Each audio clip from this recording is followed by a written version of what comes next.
তো দেখো আজকে আমরা দেখবো এক্সপেরিমেন্ট 5। আমাদের এক্সপেরিমেন্টের নাম হচ্ছে বিভিন্ন ধরনের ডিসিশন স্টেটমেন্ট ব্যবহার করে আমরা প্রবলেম সলভ করব। ডিসিশন আমাদের কখন নেওয়া লাগে? যখন কয়েকটা সিদ্ধান্তের মধ্যে আমার কয়েকটা পথে যাওয়ার ওয়ে থাকে, নাকি হয় এটা করতে পারি, না হয় এটা করতে পারি, না হয় এটা করতে পারি, বিভিন্ন ধরনের ওয়ে থাকে। তখনই তো সিদ্ধান্তের বিষয় আসে। রাস্তা যদি একটাই হয় তাইলে সিদ্ধান্ত কি হবে? রাস্তা যদি একটাই হয় সিদ্ধান্ত নেওয়ার দরকার আছে, ওইটাই তো ফলো করে যাব। কোনো একটা মোড়ে গিয়ে যদি আমি অনেকগুলা রাস্তা পাই, ঠিক আছে, তাইলে আমার তখন কি সিদ্ধান্ত নিতে হবে আমি কোনটা দিয়ে যাব, তাই না? তখন একটা ডিসিশন নিব, 1 নাম্বার দিয়ে যাব, 2 নাম্বার দিয়ে যাব, 3 নাম্বার নিয়ে যাব। এই যে প্রবলেম গুলা আমি সলভ করব, এগুলা প্রোগ্রামে যে সকল স্টেটমেন্টের মাধ্যমে করা হয় সেগুলাকে বলা হয় ডিসিশন স্টেটমেন্ট। ডিসিশন নেওয়ার জন্য ইফ ইফ এলস ল্যাডার ব্যবহার করা হয়। এই যে বললাম হয় এটা, না হয় এটা। ইফ মানে কি হয় না, এলস মানে কি না হয়, না হয় এটা, না হয় আরেকটা। এই ইফ এলস স্টেটমেন্ট ব্যবহার করে, সুইচ গো টু, এগুলা ব্যবহার করে আমরা কি করতে পারি? ডিসিশন স্টেটমেন্ট নিতে পারি। তাহলে আমরা এই ধরনেরই একটা প্রবলেম আজকে করব। আমাদের প্রবলেমের নাম হচ্ছে write a C program that takes input of a number and checks if it is positive, negative or zero using decision statement. আমরা একটা নাম্বার ইনপুট দিব কম্পিউটারে, দেওয়ার পরে আমার যে কোড, সেই কোডটা আমাকে ডিসাইড করে জানাই দিবে যে যে সংখ্যাটা ইনপুট দিলাম এটা কি পজিটিভ নাকি নেগেটিভ নাকি জিরো। তাহলে এর কি করতে হবে? একটা সংখ্যা দেওয়ার পরে এর 3 ধরনের সিদ্ধান্ত দেওয়ার উপায় আছে, এর মধ্যে থেকে একটা ওকে চুজ করতে হবে এবং সেটা সঠিক হইতে হবে। আচ্ছা, তাহলে এই ধরনের প্রবলেম আমরা কিভাবে করব? প্রথমে আমরা আমাদের প্রোগ্রামটা শুরু করব, তারপরে ইউজার থেকে ইনপুট নেওয়ার জন্য কি করব? স্ক্যানএফ দিয়ে ইউজার থেকে ইনপুট নিয়ে নিব। আচ্ছা, নেওয়ার পরে এরপরে আমার কি করতে হবে? এটাকে কম্পেয়ার করতে হবে না? যে সংখ্যা ইনপুট দিলাম সেটা আমাকে জিরোর সাথে কম্পেয়ার করতে হবে, দেখতে হবে এটা কি জিরোর চাইতে বড়। কম্পেয়ার করে যদি দেখা যায় সংখ্যাটা জিরোর চাইতে বড়, তাহলে বলতে হবে এটা পজিটিভ। আর যদি দেখা যায় এটা জিরোর চাইতে ছোট, তাহলে বলতে হবে নেগেটিভ। 3 নাম্বারটার চেক করার দরকার আছে, জিরোর বড় না জিরো ছোট না, জিরো সমান কিনা এটা চেক করার দরকার আছে। তাহলে এটা ডিরেক্ট বলে দেওয়া যাবে, যদি এই দুইটার কন্ডিশন আমার ট্রু না হয় তাহলে অবভিয়াসলি এটা কি, এই নাম্বারটা জিরো। তাহলে যদি আমার নাম্বারটা জিরোর চাইতে বড় হয় আমাকে ডিসপ্লেতে দেখাইতে হবে দা নাম্বার ইজ পজিটিভ।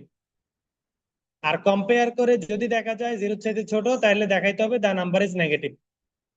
আর থার্ডটা আমার আর চেক করার দরকার নাই, সরাসরি যদি অতটুকু পর্যন্ত প্রোগ্রাম ফ্লো হয় তাহলে আমি বলে দিব নাম্বারটা জিরো এবং আমার প্রোগ্রাম ওখানে স্টপ করে দিব। তাইলে ডিসপ্লেতে কয় ধরনের জিনিস দেখানোর সুযোগ আমি দিচ্ছি? 3 ধরনের। একটা হচ্ছে পজিটিভ, আরেকটা নেগেটিভ, আরেকটা জিরো। এর মধ্যে থেকে একটা সে আমাকে দেখাবে, সে ডিসিশন নিয়ে এই ধরনের কোড করতে হবে। তাইলে ওরা এখানে একটা কোড দিয়ে দিছে, এই কোডটা তোমরা এক্সপেরিমেন্ট করার সময় চেক করতে পারো, অথবা যখন এই ভিডিওটা দেখবা এখান থেকে পজ দিয়ে দেখতে পারো। কিন্তু আমরা এখন লাইন বাই লাইন কোডটা পারফর্ম করব। তা আমরা কোড ব্লক সফটওয়্যারটা ওপেন করি। তো দেখো এখানে আমাদের এই ধরনের একটা উইন্ডো আসলো। এখানে আমাদেরকে কি করতে হবে? এই যে নিউ ব্ল্যাঙ্ক ডকুমেন্ট আছে একদম বাম দিকে কর্নারে, এখান থেকে আমরা একটা ব্ল্যাঙ্ক ডকুমেন্ট ওপেন করে নিব। এমটি ফাইল আমরা নিয়ে নিলাম। নেওয়ার পরে আমরা এখন আমাদের কোডটা শুরু করি। তাহলে প্রথমে আমি যেহেতু ইনপুট আউটপুট ফাংশন নিয়ে কাজ করব, নাকি ইনপুট নিব আউটপুট দেখাবো, তাহলে আমাকে লাইব্রেরি ফাংশনটা এখানে ইনক্লুড করতে হবে। Include S T dio dot H দিয়ে দিলাম। ঠিক আছে, এখন এখানে কোড ব্লকে কিছু কালার কোডিং আছে। আমি যদি লাইন বাই লাইন কোড লিখতে লিখতে দেখতে চাই যে আমার অ্যাজ ইট ইজ প্রোগ্রামটা সঠিকভাবে লিখতেছে কিনা, কিছু হিন্টস পেতে চাই, তাহলে এটাকে আমি আগে থেকে সেভ করে নিলে ভালো। এটা বাধ্যতামূলক না, সেভ করে নিলে আমার হচ্ছে এই যে কালার কোড গুলো আসবে, দেখতে সুবিধা হবে।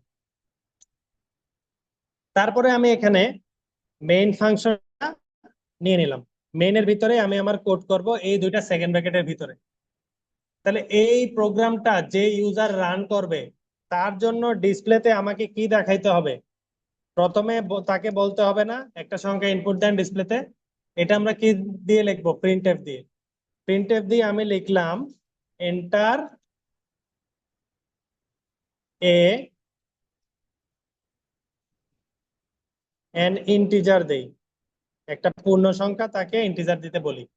পূর্ণ সংখ্যার ভিতরে কিন্তু ইন্টিজারের ভিতরে নেগেটিভও পড়ে, পজিটিভও পড়ে, জিরোও পড়ে। ঠিক আছে, বললাম।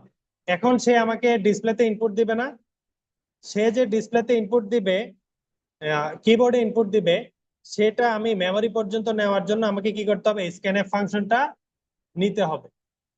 তো স্ক্যানএফ দিয়ে আমি যে কিবোর্ড থেকে একটা ডাটা নিব, সেটা মেমোরিতে তো কোথাও রাখতে হবে। এজন্য আমি আগে থেকে কয়েকটা ইন্টিজার টাইপ ভেরিয়েবল ডিক্লেয়ার করে দিচ্ছি। ঠিক আছে, আমি ইন্টিজার টাইপ ভেরিয়েবল ডিক্লেয়ার করলাম এ। কেন ডিক্লেয়ার করলাম? যাতে কিবোর্ড থেকে যেটা ইউজার ইনপুট দিবে ওইটা আমি এ ভেরিয়েবলের ভিতরে মেমোরিতে রাখতে পারি। তো স্ক্যানএফ লেখার সিনট্যাক্স কি?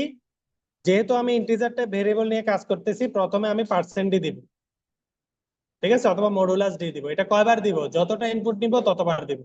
এখানে তো আমি একটা সংখ্যা ইনপুট নিব, এজন্য একবার পার্সেন্ট ডি দিলাম। দেওয়ার পরে কমা দিয়ে এই ভ্যালুটা আমি কোথায় রাখবো সেটার অ্যাড্রেস দিতে হবে। এজন্য আমরা কমা দিয়ে অ্যাড্রেস অপারেটর অথবা এম্পারসেন্ট, এই যে এম্পারসেন্টটা দিব। এম্পারসেন্ট দেওয়ার পরে আমরা কি করব? ওই ভেরিয়েবলের নাম দিয়ে দিব। এখন কি হলো? এখন এই যে যেটা কিবোর্ড থেকে আসলো সেই ডাটাটা গিয়ে কোথায় ঢুকবে? এ এর ভিতরে ঢুকবে। আমি যদি 10 ইনপুট দেই, 10 ভ্যালুটা কোথায় থাকবে? এ নামক ভেরিয়েবলের ভিতরে ঢুকলো। এখন আমাকে কি করতে হবে? কম্পারিজনটা করতে হবে, তাই না? তাহলে আমি কম্পেয়ার করি। প্রথমে আমি কম্পেয়ার করব। এই কম্পেয়ার করার জন্য আমাকে লিখতে হবে ইফ। ইফ এর ভিতরে যে সংখ্যাটা ভেরিয়েবলে আছে সেটা কার সাথে কম্পেয়ার করতে হবে? বারবার জিরোর সাথে না? যদি এই সংখ্যাটা জিরোর চাইতে বড় হয়, এ গ্রেটার দেন জিরো, ঠিক আছে, তাহলে আমি কি করব? ডিসপ্লেতে কি দেখাবো? The number is positive. The number is positive. ঠিক আছে, আচ্ছা। এরপরে আরেকটা কন্ডিশন চেক করতে চাইলে কি দিব? Else if. ঠিক আছে, এলস ইফ দিয়ে কি করব? এই যদি এটা সত্য না হয়, নাম্বারটা পজিটিভ না হয়, তাহলে কি করতে হবে? আবার কম্পেয়ার করতে হবে না? এরপর আমি কম্পেয়ার করে দেখব এটা জিরোর চাইতে ছোট কিনা। যদি সত্য হয় তাহলে কি হবে? পরের লাইনটা প্রিন্ট হয়ে যাবে, ডিসপ্লেতে দেখাবে। কি দেখাবো? The number is negative. আচ্ছা, এরপরে আমার থার্ড কি? থার্ড কি আমার আর চেক করার দরকার নাই। যদি এই দুইটাই না হয় তাহলে কি?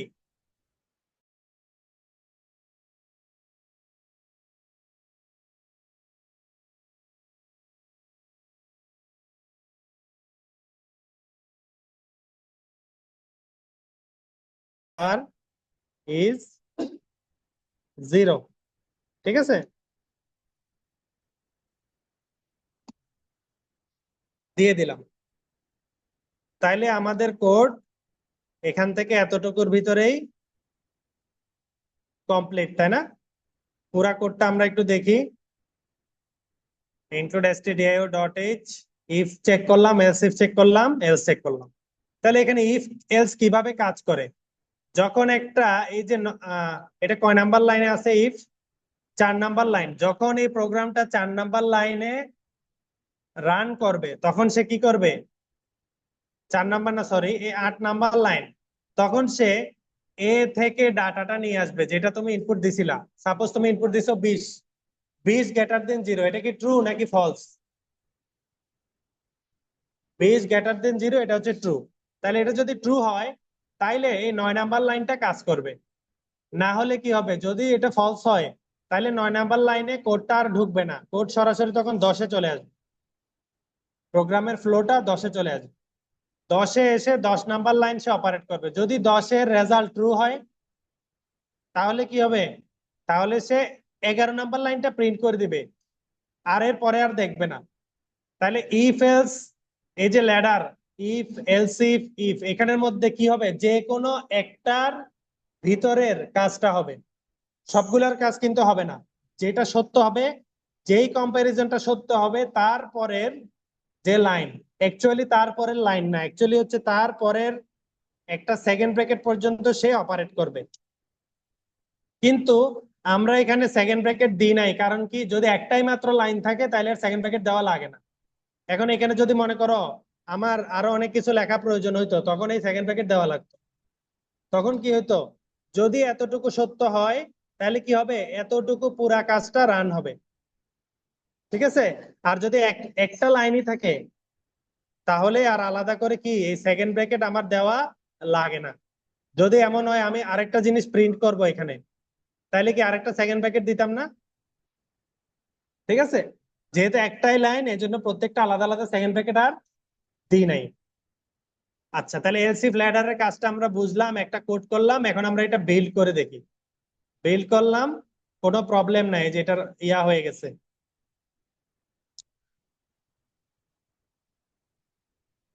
এখানে একটা টি পরে নাই, ঠিক আছে, ভুল আসছে, যে প্রিন্ট এফ হবে, এই জন্য কিন্তু ভুল হয়ে গেছে। এখন রান হলে আমি রান করি, ডিসপ্লেতে আমাকে কি দেখাচ্ছে, এন্টার এন ইন্টিজার, তাই না, এন্টার এন ইন্টিজার। তাহলে আমি একটা ইন্টিজার ইনপুট দেই।